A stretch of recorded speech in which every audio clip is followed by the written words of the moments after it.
Parfois, on a l'impression de connaître son partenaire par cœur, n'est-ce pas? Au point que, chaque soirée ressemble un peu à la précédente.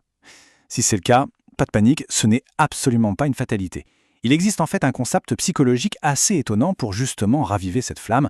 Ça s'appelle la nudité psychique. Allez, on va voir ensemble ce que ça cache. Alors, écoutez bien ce terme, l'électroencéphalogramme plat. C'est une image forte, une image médicale qu'on associe à un cœur qui s'arrête de battre. Mais imaginez une seconde. Qu'est-ce que ça peut bien vouloir dire quand on applique cette idée à une relation de couple? Et voilà, le diagnostic tombe, l'électroencéphalogramme plat du couple. Qu'est-ce que c'est? Eh bien, c'est une relation qui est, on va dire, techniquement vivante, mais qui au fond ne vibre plus. C'est quand la prévisibilité a complètement pris le dessus. Il n'y a plus de haut, plus de bas, plus de surprise, rien. Juste cette ligne droite, plate, complètement monotone. Et les symptômes de ce mal, franchement, on les connaît un peu tous. C'est le fameux « ça a été ta journée » lancé de manière automatique. C'est la soirée télé sur le canapé, mais en fait, chacun est sur son téléphone. C'est quand on sait d'avance, mais vraiment d'avance, ce que l'autre va commander au resto. On n'a même pas besoin d'ouvrir le menu. Toute cette prévisibilité, ça anéantit la spontanéité. Et petit à petit, l'intimité s'effrite. C'est vraiment ça, le nœud du problème. Bon, le constat est là. Si la maladie, c'est la routine, alors quel est le remède? C'est ça la vraie question. Comment est-ce qu'on peut faire pour relancer le cœur de la relation? Alors, la prescription, elle peut paraître presque trop simple, c'est un peu déconcertant. Mais c'est d'une efficacité redoutable. Le remède, c'est la surprise. Tout simplement. C'est l'antidote parfait contre la monotonie. Mais attention, quand on dit surprise, on n'imagine pas tout de suite le voyage surprise au bout du monde. Non, pas du tout. L'idée, c'est juste de briser le cycle. C'est cet acte, même tout petit, cet acte conscient d'injecter un peu d'inattendu dans le quotidien. C'est ça qui va réinjecter de l'énergie et qui va empêcher la relation de tomber en hibernation en quelque sorte. Ok, donc la surprise, c'est la clé. On a compris. Mais pourquoi? Pourquoi est-ce que ça marche si bien? Quel est le mécanisme psychologique qui se cache derrière et qui rend la surprise si puissante? Ah, c'est là que ça devient vraiment, vraiment intéressant. On arrive maintenant au cœur du réacteur, au véritable moteur du changement.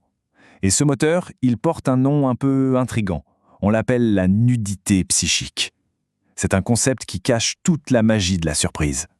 La nudité psychique. Alors, on peut se le dire tout de suite, ça n'a absolument rien à voir avec le physique, non.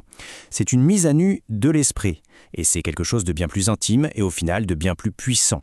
Alors concrètement, qu'est-ce que c'est? Eh bien, c'est ce moment très précis où un truc inattendu arrive et nous prend complètement de court.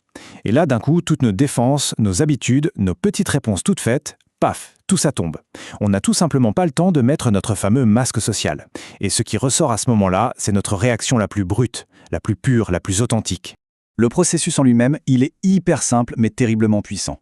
Imaginez, d'abord, hop, un événement inattendu vient casser la routine. Immédiatement, notre cerveau est un peu perdu, il est pris de court. Il ne peut pas dérouler son scénario habituel. Et c'est précisément là que la magie opère. Notre vraie personnalité, celle qui est spontanée, sans filtre, elle émerge. Et c'est dans ce moment de vulnérabilité qu'on partage à deux que la connexion peut vraiment se recréer. Ok, super. Mais alors, concrètement, ça donne quoi tout ça? Le résultat, il est où?